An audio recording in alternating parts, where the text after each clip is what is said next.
9:33, the experiment. 9:33, the experiment with Rich Herrera. The 9:33 experiment. 9:33.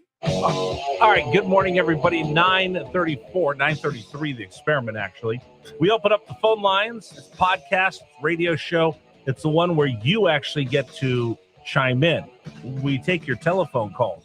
Hey, before you get started on that, I just have to know. Yes, sir. Are you going to try to put in a bid to buy Ben Wallace's house? I was going to, but it has 13 bathrooms. So for those of you that are just tuning into this right now, Gary just gave a story. Ben Wallace, former NBA player, has a home. How big is it? It's 22,000 square feet on 35 acres. Okay, and it's 6 bedrooms, 13 bathrooms, 6 full, 7 half, full-size basketball court. And the price is so the bathrooms aren't even full size. 6 full, 7 half. Oh well, I was going to buy it, but not now. Not now. I want 13 full I'm bathrooms. lowballing that offer now. So 6 bedrooms, 6 master baths in each bedroom, and then 7 half baths. It sounds like it. The master suite has a drop-down TV, jacuzzi tub, and 2 full dressing rooms. Well, who doesn't already have that? Right. Right. I was thinking about it because, again, we're renting and going to figure out where we're going to buy a home. So, I don't. The number 13 is unlucky, so I just don't feel comfortable with 13 bathrooms. I think that's probably why he's selling it. Because of the 13 bathrooms? I don't know. Wow. Anyway, yeah, it's crazy. Yeah, Ben Wallace played here at Virginia Union, so yeah, I'm not sure why he's selling, but 6.9 mil will get you that nice estate out there. Yeah, I don't like cleaning one bathroom, much less 13. Yeah, no kidding. Well, if you owned a house like that, you'd probably be able to pay someone. Yeah, to get a them. maid to come in. And I have a friend that, he was upgrading his house. And the one thing his wife's like, this is great, but I just don't want to clean this much of a house. He goes, honey, we can afford this right now. Yeah, but you know how much it's going to be to clean it. And then they moved in and she goes, I hate this house. He goes, why? It's too big. All I do is clean all day. It's too big. It's too big. You start in one spot, and by the time you do the whole house, get back to that spot needs to be cleaned again. Right. Well, did you ever hear the story about Wayne Gretzky when he first came to the LA Kings? They took him around and he was looking at homes, Gary, and really nice homes in Bel Air, Beverly Hills. Really, You mean Janet was looking at exactly. So they're looking at wonderful homes, and Gretzky's just looking, going, no, saying no to everything. Like, this has everything you wanted in a checklist. Yeah, no. Finally, the real estate agent was just frustrated and said, okay, I'm sorry, Mr. Gretzky, what is wrong? And he looks at her and he goes, the driveway. And she goes, what's wrong with the driveway? He goes, it's too long. Do you know how long it's going to take me to shovel this driveway? That's a true Canadian. That's a true Canadian. And she quietly had to not snicker and go, Mr. Gretzky, this is Southern California. We don't have snow here. Oh, okay. Then I'll take that one. Okay, that's great. And like he couldn't afford to have some, the neighbor's kid to come over and shovel it for him. He's a Canadian. They're the nicest people in the world. Hey, by the way, now I want to go eat at Tim Hortons. I'm sorry to derail the experiment. I just had to talk to you about Ben Wallace's house. No, that's awesome. So y'all have a great weekend. All right. Thank you so much. All right. Phone lines are open. We'll just make it open phone lines for everybody right now. And I just was going to throw this out to a couple different people. We had on 38 Special. I was just thinking about how awkward you feel. Like, Dave, is there ever a song that comes in and just takes you right back to a moment in your life? Oh, wow. Jack and Diane. And what's it make you? I remember hearing that song when I was in junior high. The junior high jukebox. Right. It just takes me back to really bad cafeteria hamburgers. Oh, I get that taste in my mouth. It's like, because they were made of more soy than they were burger, right? Yeah, it was. Yeah, they were dry. Yeah, probably a stretch. I just got that. That memory just popped into my head. Yeah, because they weren't beef. It wasn't a McDonald's hamburger. Oh, no way. It was more soy. I think it was more soy than it was meat. It might have been a soy burger for all you know. Whatever it was bad. And it had like a little bit of a green tinge to it. Well, it was like grainy. Yes. That like crumble. Yes. Or the fact that junior high pizza was the best, even though it was probably the worst pizza you've ever had in your life. But when pizza day came around, oh boy. Pizza day was always good. Pizza day And it was was always just greasy as hell. yes. Or yeah, tater tots. Yeah, see, ours were always mushy. Yeah, but they were tater tots. Yeah, it's the mushy tater tots. Like they were in a hurry and they didn't cook them long enough. No, that's like, just true. throw the raw ones in the bag and give it to me. All right, so here's what we're gonna do. Just tell me if you don't want to, if you don't want to tell me how awkward you felt. Just give me those things that you remember about those awkward moments when you were a kid. Because again, like we were talking about, 38 Special came on instantly. I went back to remember I scratched the record. My uncle beat the you know what out of me for scratching his record. It takes me back to that awkward junior high stage. All right, that awkward junior high stage. Phone lines are open, 833-804-1140, 833-804-1140. Somebody said middle school dances are where they felt the most awkward. 100%. 100%. Okay, so can I just ask, did everybody do the same thing? Big circle, couple kids would dance, right? Yeah. Couple kids would dance. Yeah, everybody else would be wallflowers. Everybody else would be wandering around, right? And then you got the nerve, you did the big lap. And you and your buddies walked around the big circle where everybody was that was watching the two people dancing, but you would do the big circle and have to go back to where you were, and nothing got accomplished, but at least you felt like a big man because you weren't a wallflower. You did the big circle. Yeah, you had to make it look like you were doing something. Oh, I'm not a wallflower. I'm just, I'm cruising. I'm walking the floor, even though there's no girls going to dance with me. And the whole part of, I'm not even sure what the purpose of those were. Social interaction. Yeah, I guess. I'm showing you how to be an adult. Yeah, it was just a school activity. It was, they thought they were helping us out, and we were doing more socializing in the hallways than at the dances. And when you walked around, the purpose was to try to find a girl to dance with. And then if you had the nerve to walk up to ask one to dance, you were the king of all your peer group. Yeah, but usually I ended up having to do the walk of shame back to my group. Oh, when they reject you? Yeah. Oh, the worst. Walk of shame's always terrible. The worst. All right. Again, share with us. James River Air text line 833-804-1140. Phone lines open. What do you think? Remind me of that. Tell me how awkward you were. Tell me the most awkward moments. PE. I always enjoyed PE. Do you have to change and dress out? Oh, yeah. Right. And then they gave you did you have towels or did they give you towels? I think we brought our own. See, we had towels that were made of sandpaper. Somebody just said, I wasn't a wallflower because I just didn't go to any dances. Problem solved. Well, I started out as a wallflower, and then I just said, I'm just not even gonna waste my time. You're just gonna be antisocial, not going. Yeah, just I was social, just not at the dances. I just didn't go. No, my friends went. We went out and probably did some illegal things that we shouldn't have been doing. Great, like the show I did yesterday in Philadelphia, where I told people I stole stuff out of bars when I was drinking in college. Okay, some man called and started screaming at me for promoting crime. Okay, well, let's talk about that for a minute, because somebody I worked with, I think it was his mom, she said that if it has advertising on it, that they want you to take it. Oh no, you told me the story. It was a guy. It was somebody's dad, and he would steal pint glasses. So it would be anything with advertising on it. Right. No, I think it was his mom. His mom? Yeah. And she said, if it has advertising on it, they want you to take it. And she'd have like pint glasses in her purse and stuff like that. So she would go to, and Dave, go ahead and get the phones.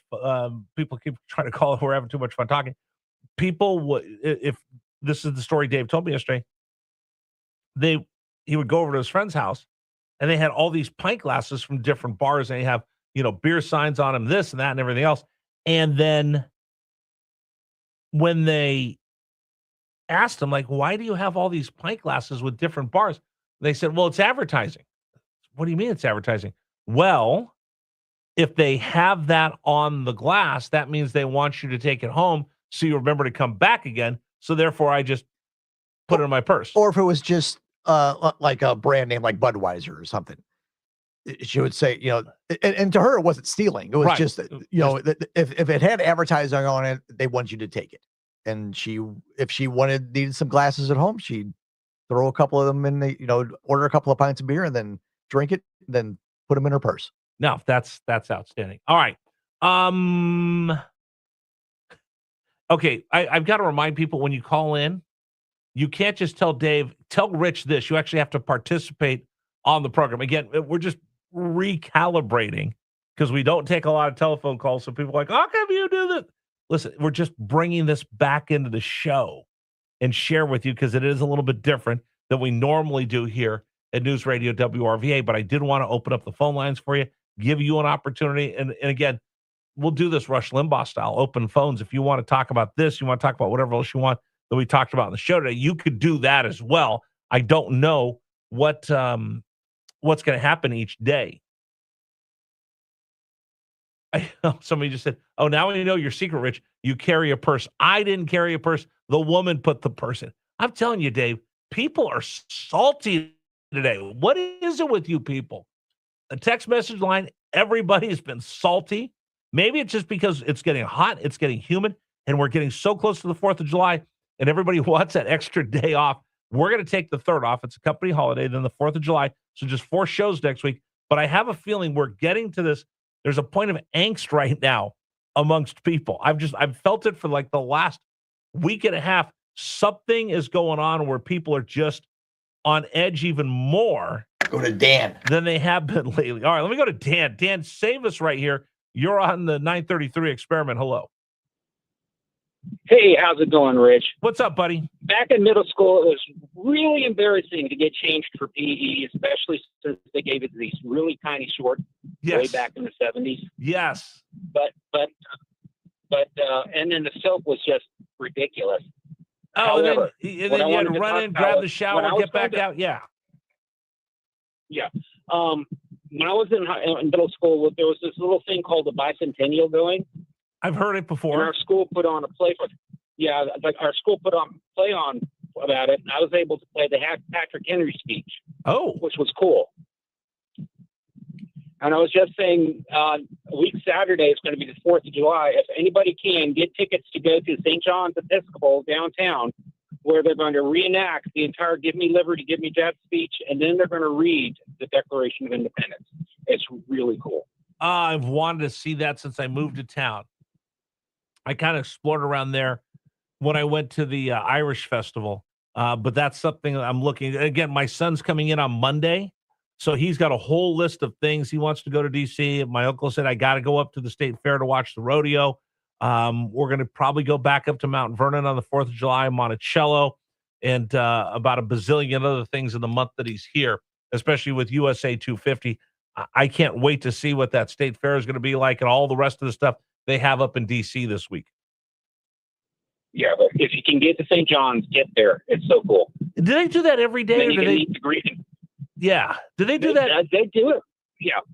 pretty I'm regularly? not sure. Okay. I know they have a whole gift shop there that you can get the stuff at, but yeah. Okay. Well, you know what, Dave? Normally they don't do the Declaration of Independence, but yeah. Okay. Well, Dave, we got to follow up on that for next week as well. We'll make a little note. Hey, thank you so much. And if I don't talk to you, have a great 4th of July.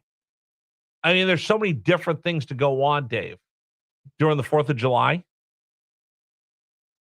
especially around here. So, I mean, when Dave Saunders was telling us about the fireworks over the Capitol, that would be beautiful. Well, sit there and look up that hill. There's so many places that are having fireworks, especially because it's 250. Right. And the president said the fireworks show they're putting on in Washington, D.C. will be the biggest fireworks show 10 times bigger than anyone else. And by the way, I got a buddy of mine I'm going to reach out to. He actually puts on those big fireworks shows. He's the guy that like lights them all up. I'm going to bring him on next week and just ask him, what does it take to put on a 30-minute fireworks show? And I don't think most people don't understand all the work that they put into all the planning that goes into that. And how do they sync it all and all the rest Yeah, of that? and it's sync to music. Right. And so I think setting off those things, and if first of all, it's dangerous as hell. Right. Well, And, he's he's done all synchronizing it to all the music, I think would be hard. Well, and it's a lot of it's computer. I mean, there's so much goes into it, the technology. It's not just some guy out there with a Bic lighter, like, hey, let me light this Yeah. one. Yeah, it's not like lighting off fireworks in your backyard. Exactly. All right, that's going to wrap everything up for the day and for the week. We appreciate everybody for joining us here on the program. Quick reminder that if you want to reach out to me, you can. richforamerica.com is my email address. richforamerica.com is the email address. You can go online and send me a long email if you want. richforamerica.com. You can follow us on social media all the time. So if you catch us, we put clips of the show up, share different things. It's News Radio WRVA on Instagram, X, Facebook, and now we have a YouTube channel. And my personal handles are Rich for America on X, Facebook, Instagram, and YouTube as well. Coming up on the show next week, we got a lot of great guests, and we will start counting down, getting ready for the big holiday coming up a week from tomorrow. I can't believe we're that close. We're that close to the 4th of July. It is going to be spectacular to be here in Virginia. And like I said, I'm going to go up to D.C. quite a bit next week just to experience what the 4th of July celebration around Washington, D.C. is, and we'll have plenty of folks that'll join us. And by the way, Dave, can I brag about the one guest that we're going to have next week? I was doing a little bit of research, and I thought, what does George Washington really sound like? Does he sound like a Brit, or does he sound like an American? And I did all this research, and I found out that back at 250 years ago, guess what the Brits didn't sound like? They sound like Americans? They sounded like us. The British didn't get this posh upper crust accent until we beat them after the Revolutionary War. So I actually found a woman that wrote a book about this, and she's gone on a lot of different radio stations. She has a whole book about dialects and where they all come from. She's going to join us on the program next week. And we'll talk about what George Washington, Ben Franklin, and the Founding Fathers actually sounded like compared to the King of England. That should be very interesting. Just a little bit of trivia for you for America's 250th birthday. All right, time now for our national anthem. It is brought to you by our friends at Freedom Services and Training, the biggest little gun store in town, located in Mechanicsville. All right, everybody, thank you so much for joining us. I really, really appreciate it. Again, Dave and I, we're going out to see 38 Special tonight. Yeah, I'm looking forward to that. Yeah. I've never seen 38 Special. I don't know if I have. And we had Don Barnes on at 7:33. And if you missed it, you can go back. It'll be on our podcast. Or if you want to hear it again, it'll be on the podcast after the show. Yeah, absolutely. All right, that's going to do it for us again. National Anthem brought to you by the Freedom Services and Training, the biggest little gun store in town. There's a reason why Dave and I, Gary, and the rest of the crew get up every morning. It's to bring you Richmond's morning news. For me personally, I get up out of bed every morning thinking about a couple things. I want to stand up for my family. I stand up for this country. That's why we get up and do it gladly, to get up before dawn to bring you Richmond's morning news each and every day. Thank you so much. We'll talk to you on Monday right back here on News Radio WRVA. Please stand for the national anthem of the United States of America. Oh, say, can you see